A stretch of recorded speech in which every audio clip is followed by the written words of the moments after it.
just really fortunate to be undergrads at IU when the internet was born. That's 1994-ish. There wasn't even JavaScript, it was HTML 1.0 at that point. I remember you made that one the lightning animation using JavaScript. Oh, yeah. That was pretty sweet looking. Yeah. I actually think that lightning might have been a Java app. It probably was. Yeah, it's before JavaScript. We're nerding out, sorry. Yeah.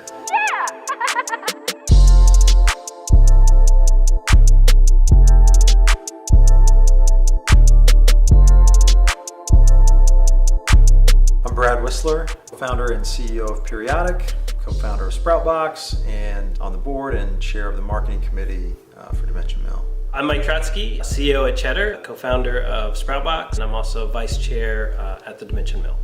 So tell me the story, how you guys came together. It's a long story. It starts at IU. We were both involved in politics and student government. We're spending a lot of time in the lab working on projects, really just mostly for our own curiosity's sake. So just kind of naturally started helping each other and collaborating a bit. We were mostly doing web development, web design with a little bit of print and other media stuff going on.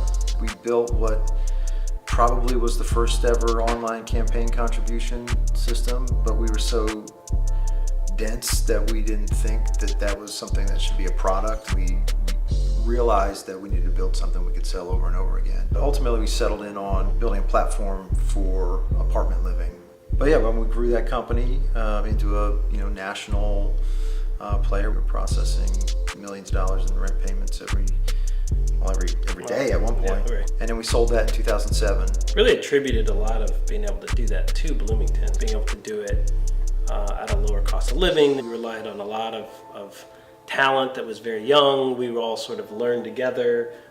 So after we sold Resite, we formed SproutBox in 2008. And so we had learned a lot of things and felt that we could both help entrepreneurs with that knowledge, but also help mitigate risk for investors by coming alongside entrepreneurs. So we wanted to create a model that would attract more of that capital into software startups and really help create a new class of angel investors. So far we've invested in 28 companies. One of the main missions of the mill is attracting capital into companies that are already here in Bloomington and sort of creating our own workforce. So taking people who weren't traditionally software engineers and putting them through code school and creating our own entrepreneurs from scratch. So it's really about trying to provide as much direct benefit to the citizens of Bloomington as possible. We can actually help transform the entire landscape of Bloomington into a place that's